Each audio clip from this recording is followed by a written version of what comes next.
Oke, kita kembali dalam Alkitab kita. Minggu ini masih tema yang sama, pemulihan hidup seutuhnya, bagian 3 yaitu gerbang lama. Kita sudah pelajari bagaimana pembangunan gerbang, tembok-tembok Yerusalem bicara adalah pemulihan atau pembangunan pola pikir kita. Dan sekarang kita masuki bentuk gerbang lama atau yang dikenal juga Yesyana. Yesyana ini berarti lama ataupun tetap berlaku. Lama bukan berarti usang, tetapi sejak dulu sudah ada dan tetap berlaku. Dan kata Yesyana ini juga berarti gudang, tempat penyimpanan.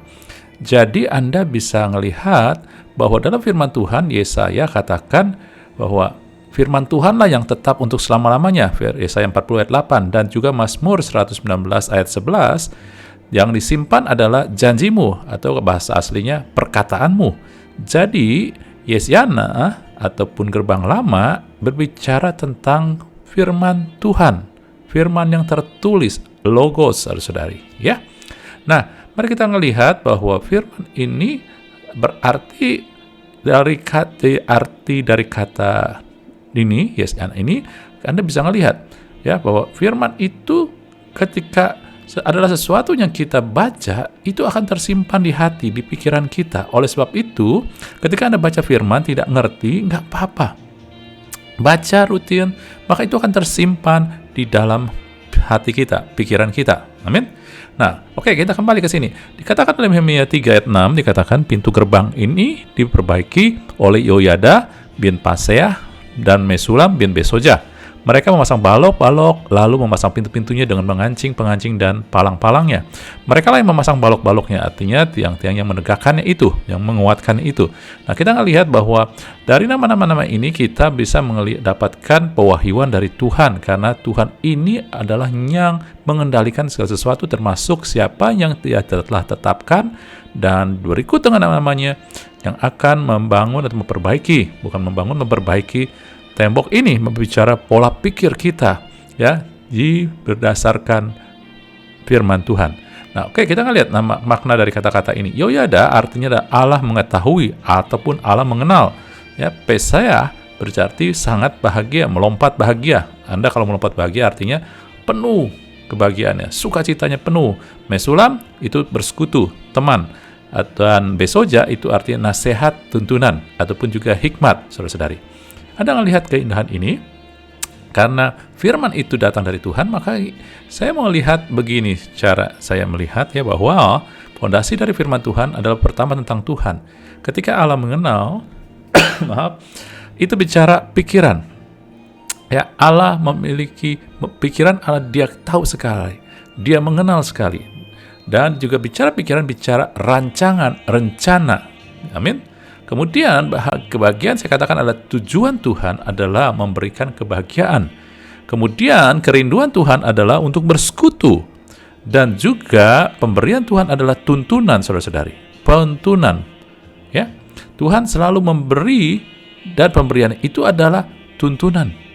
Tuntunannya bukan hanya sekedar nasihat, tuntunannya bukan hanya sekedar perkataan-perkataan. Lebih daripada itu, nanti kita akan melihat. Nah, sedangkan manusia, ciptaan Tuhan telah menciptakan manusia berdasarkan suatu hal, yaitu ada suatu kerinduan di manusia untuk mengenal sesuatu yang lebih tinggi dari dia. Ya, makanya adalah suatu hal yang umum, manusia hingga saat ini, mereka senang sekali dengan orang-orang yang mereka pikir lebih hebat dari mereka. Mereka kalau dikenal ataupun mereka foto, mereka diasosiasikan dengan orang-orang yang terkenal, yang hebat, misalkan public figure, ya mereka itu senang sekali.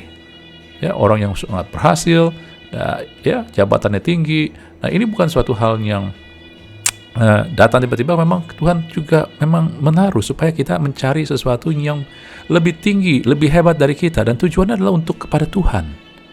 Ya. Lalu kemudian manusia kalau enggak dia mencari sesuatu yang lebih tinggi, enggak datang kepada Tuhan, maka ada pengganti. Dia akan mencari pengganti. Pengganti banyak macam. Ada orang yang mengganti dengan sains, ilmu pengetahuan, jadi buat dia yang paling top, ultimate itu pengetahuan. Kemudian ada lagi yang kuasa gelap akhirnya, ya. Oke. Oleh sebab itu kita butuh untuk mengenal yang pribadi yang lebih tinggi adalah Tuhan. Kemudian juga manusia memiliki kebutuhan atau manusia mengejar kebahagiaan, siapapun juga. Dan kemudian manusia nggak pernah diciptakan untuk sendiri. Maka ketika Tuhan menciptakan Adam dan Hawa, menciptakan Adam, dia juga menciptakan Hawa. Dikatakan tidak baik manusia seorang diri. Bukan tentang menjadi suami istri juga, tetapi berbicara juga tentang persekutuan. Ada persekutuan. Manusia bukan diciptakan untuk sendiri, tapi butuh sosial. Kemudian manusia adalah makhluk lemah, butuh tuntunan. Jadi Anda ngelihat enggak? Apa yang dibutuhkan manusia, semua ada di Tuhan. Dan balik kita ngelihat di sini, Tuhan memiliki dari hal ini, ya tadi saudara-saudari, bahwa firman ini bicara tentang firman tadi, tentang hal Yoyada, Pesa, ini semua menyikapkan tentang firman ini, menyikapkan tentang pikiran Tuhan, tujuan Tuhan, kerinduan Tuhan, pemberian Tuhan. Jadi Anda ngelihat sendiri, ya, firman adalah ketika Anda baca firman, pakailah filter ini. Kenapa? Karena yang memiliki pikiran, tujuan, dan kerinduan pemberian adalah seorang pribadi. Firman bukan hanya sekedar tulisan. Firman bukan hanya sekedar cerita. Firman bukan hanya sekedar dogma, ajaran. Bukan. Pribadi. Inilah yang sering menjadi kesalahan orang percaya, sehingga akhirnya mereka menjadi salah tafsir tentang firman. Ya, Anda harus melihat sebagai pribadi utuh. Kenapa? Dengan begini, saya mau katakan bahwa Anda baca firman tidak hanya bisa Anda tidak hanya baca sepotong lalu Anda menafsirkan, ya, tapi Anda harus mengerti pribadinya baru Anda bisa menafsirkan. Misalkan begini, saudara-saudari, kalau Anda sudah tinggal bersama dengan keluarga Anda, ya, dibandingkan dengan misalkan ada teman Anda yang baru datang ke rumah Anda, kemudian mendengar ayah Anda, orang tua Anda bicara. Anda sudah kenal, tinggal sama pribadi tersebut, ya. Dia bicara, ya, jangan masuk. Nah, teman Anda yang nggak kenal pribadi itu, ketika dia dengar itu, dia bisa menafsirkan, dia ditolak. Padahal belum tentu. Tapi Anda yang sudah kenal orang tua Anda, kenal pribadinya, ketika dikatakan jangan masuk, Anda nggak langsung mengasosiasikan artinya dilarang masuk. Mungkin ada satu hal lagi yang lain, Anda tahu tentang pribadi itu, pribadi orang tua Anda ataupun di rumah Anda itu, Anda ngerti. Ya, orang tua saya sangat ramah, senang kalau saya bergaul, nggak mungkin kalau dilarang masuk, misalkan kayak begitu, karena Anda tahu pribadinya. Tapi teman Anda yang datang nggak kenal pribadi, sehingga ketika dia dengar jangan masuk, dia pikir dia ditolak. Tapi Anda yang tahu bahwa orang tua Anda itu ramah, suka kalau Anda punya berteman, pasti nggak mungkin maknanya dilarang masuk. Itu kira-kira. Demikian juga dalam firman, Anda harus melihat ketika Anda membaca pribadi.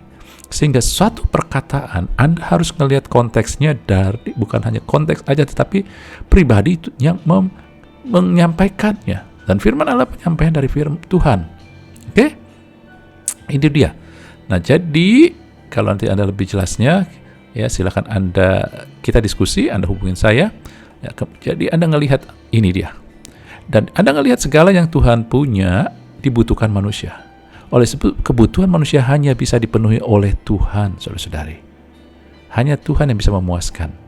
Nah, oleh sebab itulah, karena manusia kerinduan adalah untuk mengenal yang lebih tinggi, harus mengenal Tuhan. Amin. Lewat apa? Lewat firman Allah ini yang kita baca secara pribadi, ya. Nah, amin, saudara-saudari, ya. Karena banyak sekali umat Tuhan ketika baca hanya sepotong doang, sehingga nggak mencerminkan pribadi Allah, gitu, ya. Misalkan, ya, ketika mereka baca tentang kalau kamu nggak berbuah, kamu akan dipotong. Lalu mereka mengartikan, oh, kalian harus hidup berbuah, kalau nggak kalian akan dipotong, nggak masuk kerajaan Allah. Saudara-saudari, jangan mengertikan hanya sepotong itu. Anda harus ngerti tentang rancangan Tuhan, tujuan Tuhan, kerinduan Tuhan. Kerinduan Tuhan itu bersekutu sama kita. Makanya Yesus bilang, dari semua yang Bapa berikan tidak akan kubiarkan satu orang pun terhilang. Karena apa? Tuhan mau bersekutu sama kita. Kerinduan Tuhan bersekutu sama kita lebih besar dari keinginan kita. Sehingga nggak mungkin dia dengan mudahnya memotong-motong kita. Ya, potong sehingga terbuang. Enggak. Ya, karena dia rindu, maka dia taruh hal-hal yang dimana kita akhirnya bisa tetap ada di dalam dia. Itu tujuan Tuhan. Karena di luar dia, kita nggak bisa bahagia. Maka dia bikin semua kita ada di dalam dia. Jadi Anda bisa ngerti, bukan hanya sekedar melihat daripada, wow, kata itu artinya, hati-hati. Saudara, ya, Anda tahu Tuhan itu punya rancangan, rencana, punya tujuan, punya kerinduan buat kita, umat Tuhan. Kita sudah diberikan kok hidup Tuhan Yesus. Tuhan Yesus sudah memberikan supaya kita dituntun pada keselamatan. Ingat ya, tadi tuntunan bukan hanya nasihat. Anda dituntun supaya berjalan dalam keselamatan. Anda dituntun supaya berjalan di dalam hikmat yang mendatangkan kebahagiaan. Itu dia. Jadi bukan hanya sekedar nasihat ya. Kalau manusia bilang kalau tuntunan itu nasihat, tahu enggak? Tuhan enggak. Pribadinya, ya, keselamatan yang dia berikan, semua. Oke, saudara-saudari, jadi Anda melihat bukan sembarang asal potong. Ya. Jadi apa itu? Ya, ini bukan topiknya, tapi Anda sudah bisa lihat caranya. Jadi Anda ngelihat sendiri, mengenal pikiran, tujuan, kerinduan, dan pemberian Tuhan akan mendatangkan kebahagiaan, persekutuan, dan tuntunan dari Tuhan. Amin. Ini dia. Ketika kita baca firman Tuhan dengan cara yang benar, Anda sedang baca pribadi, bukan baca sekedar tulisan, ya, cerita yang juga mungkin membingungkan Anda. Anda baca pribadi, maka Anda akan sedang membaca, mengerti pikiran, rancangan, tujuan, kerinduan, pemberian Tuhan. Maka itu akan membuat Anda bahagia dan rindu bersekutu dengan Tuhan, dan akan selalu punya tuntunan dalam hidup Anda. Oke? Mengerti ya? Jadi itulah, yuk kita ubah pola-pola pikir kita dalam membaca firman Tuhan. Menarik sekali firman Tuhan, karena pribadi Tuhan. Ya, apapun yang ditulis dalam firman Tuhan, tujuan adalah menunjukkan Dia. Kalau Tuhan menyinggung tentang dosa, tujuannya adalah untuk menunjukkan bahwa ya, Dia rindu memberikan kita jalan keluar dari dosa. Dia rindu untuk kita bahagia, karena dosa membuat kita nggak bahagia. Dia rindu bersekutu sama kita karena dosa menjauhkan kita dari Tuhan. Amin. Jadi bukan fokusnya pada dosa, tapi fokusnya adalah pada keinginan Dia, maka Anda akan menghindarkan dosa. Anda akan dituntun keluar dari dosa. Amin. Kita lanjut, saudara-saudari, ya, tentang sekarang yang membangun di ayat 7. Ya, karena panjang sekali di dalam pintu gerbang lama ini. Yang bangun kemudian Melaka, saya nggak baca ya, Yadon dan Mispah. Apa itu artinya? Saudara-saudari, kita ngelihat tuh. Melaka artinya Allah memerdekakan, membebaskan. Yadon artinya bersyukur. Mispah artinya berjaga-jaga, karena menara jaga, tempat Anda berjaga. Kalau kita ngelihat daripada firman Tuhan, kita mengartikannya dari tadi cara kita membaca firman, membaca pribadi, yaitu Anda melihat rancangan Tuhan, tujuan Tuhan, kerinduan Tuhan, dan apa yang Tuhan berikan, maka Anda bisa ngelihat di sini. Alkitab ataupun firman Tuhan akan memerdekakan Anda. Memerdekakan dari apa? Memerdekakan dari pola pikir. Karena roh Anda sudah dibebaskan, dimerdekakan, ditebus sempurna. Jiwa kita yang harus diselamatkan, ya, dimerdekakan. Dari apa? Jiwa itu pola pikir, ya, dari perbudakan dosa, dari cara berpikir yang menjatuhkan kita dalam dosa, dari iblis, dari jebakan dunia, saudara-saudari. Dan dari sini juga kita bersyukur karena firman Tuhan, janji firman Tuhan. Kenapa? Karena janji firman Tuhan itu kalau Anda tahu, itu pasti terjadi. Bahagia enggak ketika Anda dijanjikan sesuatu? Kalau manusia janjikan, ya bisa genapi, bisa dia enggak. Ya, lebih banyak mungkin tidak. Tapi kalau Tuhan janji, itu pasti. Sehingga Anda sekarang pun dalam keadaan yang tidak bisa melihat yang baik. Tapi ketika Anda menerima janji Tuhan, pasti itu janji akan terjadi. Oleh sebab itu keadaan tidak lagi mempengaruhi. Inilah di mana kalau kita mulai membaca dengan cara yang benar, maka kita akan bersyukur akan firman, janji firman. Kemudian juga kita akan, firman Tuhan itu yang akan menjagai pikiran kita. Mazmur 119 ayat 11 tadi katakan, ya, aku akan menyimpan firman-Mu supaya aku tidak berdosa. Gitu. Jadi ketika semakin Anda menyimpan firman, membaca firman sebagai pribadi, maka itu akan menjaga pikiran kita dari dosa, dari hal-hal yang buruk semua, dari kebodohan-kebodohan kita. Kemudian di ayat 8 ada Uziel dan Hanaya. Uziel artinya kekuatan Allah, Hanaya artinya kemurahan Tuhan, perkenanan Tuhan, saudara-saudari. Anda ngelihat ya, pola pikir dunia akan melihat begini, ya, bahwa kekuatan Tuhan itu adalah ketika mujizat, hal-hal yang ajaib terjadi. Tapi kalau Anda ngelihat pribadi Tuhan, maka saya mau katakan begini, ya. Kalau saya melihatnya begini, ketika saya melihat pribadi Tuhan, Dia begitu rindu untuk membuat kita bahagia, begitu rindu untuk memberikan buat kita, maka kekuatan Allah yang membuat Allah merasa wow, luar biasa adalah ketika Dia bisa memberikan perkenanan kepada kita. Kenapa? Karena kita nggak ada yang layak. kita butuh perkenanan. Perkenanan itu juga adalah ketika Yesus mati di salib. Itu kuasa dan kekuatan Allah, saudara-saudari. Amin. Tapi yang Tuhan mau katakan di sini, ya, Anda mau lihat di sini adalah begini, yang menarik, bahwa yang membangun di sini adalah tukang emas dan juru campur rempah-rempah. Ini juru campur rempah-rempah artinya pembuat parfum, saudara, bukan tukang masak, parfum. Anda ngelihat, maaf, saya mau pakai kata istilah yang orang lain kenal. Mereka tidak ada dari mereka yang dikatakan adalah tukang batu, ya, tukang bangunan, nggak ada. Anda ngelihat, ini adalah orang-orang yang bukan biasa dengan pekerjaan kasar. Ya, tapi mereka adalah orang-orang yang pekerjaannya juga ya delicate, bukan ahli bangunan. Dengan kata lain, kerajaan Allah bukan mencari orang yang ahli. Ini kan mestinya kalau bangun tembok, ahli tembok dong.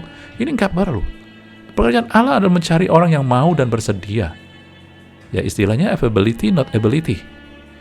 Mungkin kita sering merasa, aduh saya nggak bisa Tuhan melayani di sini. Saudara, bukan tentang bisa atau tidak, tapi Anda mau atau tidak.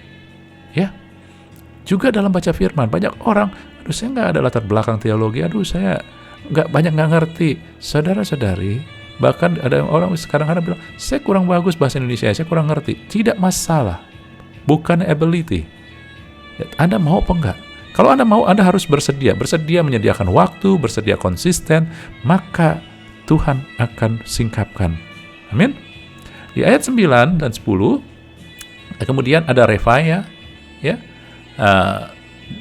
dan Yedaya, saudara-saudara. Kemudian ada Hatus, ya. Nah, mari kita ngelihat di sini. Saudara, Hatus ini adalah kata yang kurang diketahui maknanya. Jadi kita hilangkan dulu, ya. Nanti biar Tuhan yang singkapkan, saudara, ya. Refaya artinya itu Rafa itu menyembuhkan, ya. Yah itu Yah, Allah menyembuhkan. Yedaya, ya, berseru kepada Allah. Hasabneah, pikiran yang benar. Saudara, Anda bisa menafsirkan, Anda belajar tafsirkan berdasarkan tadi filter membaca pribadi, berdasarkan pikiran Tuhan ataupun rancangan Tuhan, rencana Tuhan, berdasarkan kerinduan Tuhan, berdasarkan juga, saudara-saudari, ya, tujuan Tuhan, dan juga berdasarkan pemberian Tuhan. Amin. Baca firman akan menyembuhkan Anda. Baca firman membuat Anda bersandar sama Tuhan, berseru sama Tuhan. Baca firman akan membuat pikiran Anda jadi beres, saudara. Tapi yang menarik di sini adalah, di sinilah awal dikatakan bahwa Yedaya memperbaiki tepat di depan rumahnya. Nah, Tuhan mau bicara apa sih? Anda tahu bahwa rumah itu bicara keluarga. Alkitab, awal dalam kitab Kejadian, semua dimulai dengan keluarga. Fondasi daripada yang Tuhan pulihkan adalah keluarga, saudara-saudari. Sebab itu, Anda jangan heran kalau keluarga-keluarga banyak diserang. Karena ini fondasi dari Anda melihat pribadi Tuhan.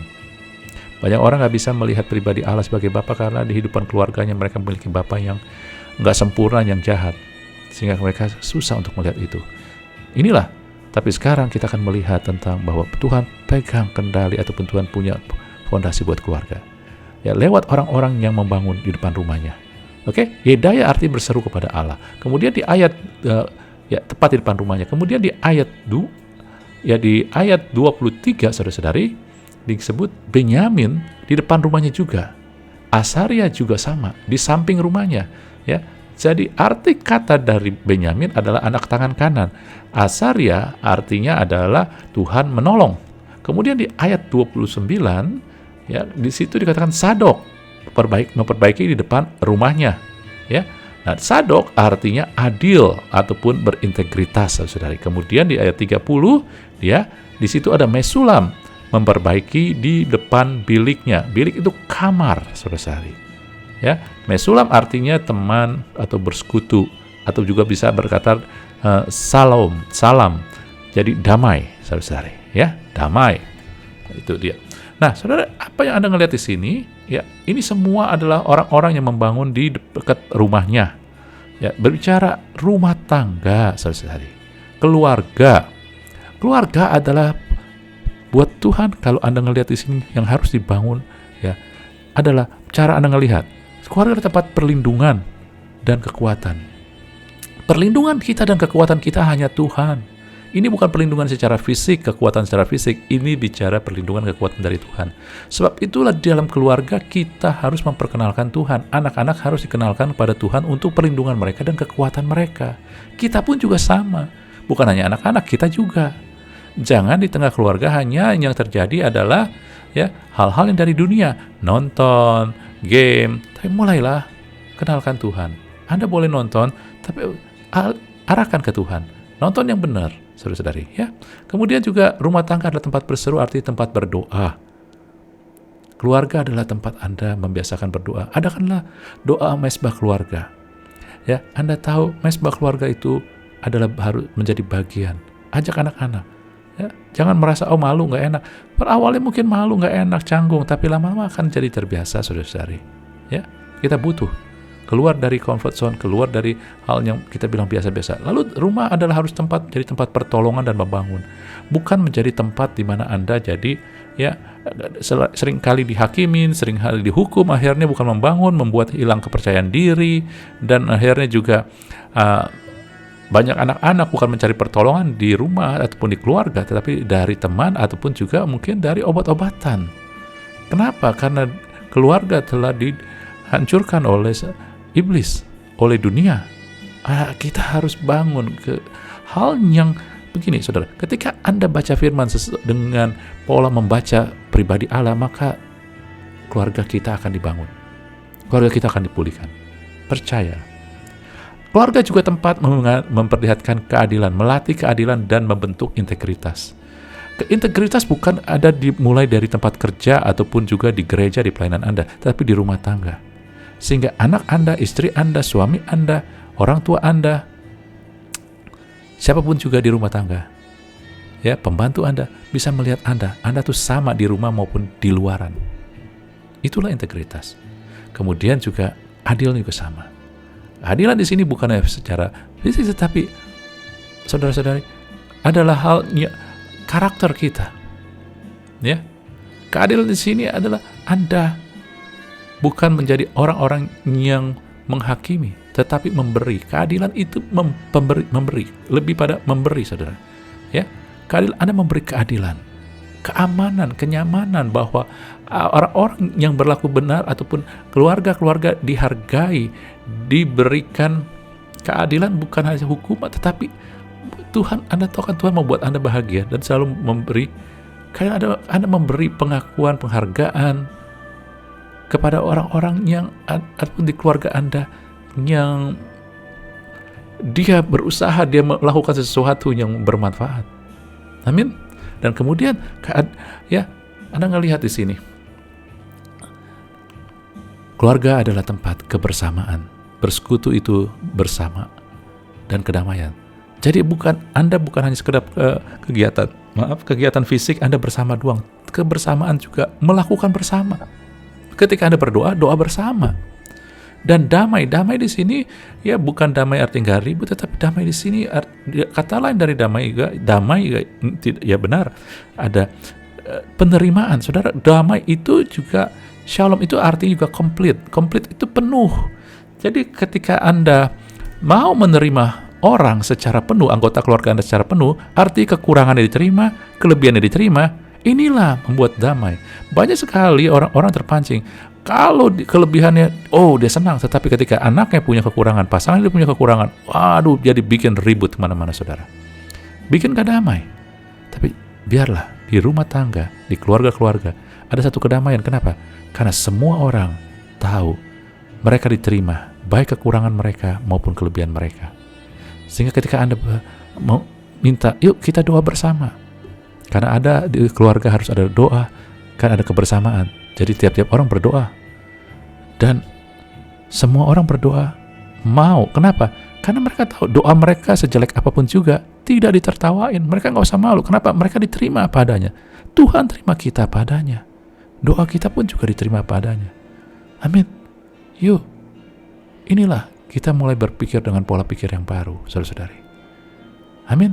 Dan kita sudah melihat fondasi-fondasi cara-cara kita membaca firman yang benar, yang membuat perubahan, yang membuat kita bertumbuh, yang memerdekakan kita, saudara-saudari. Amin. Renungkan itu semua dan praktekkan. Kita cukupi minggu ini. Kiranya Tuhan memberkati kita semua. Haleluya.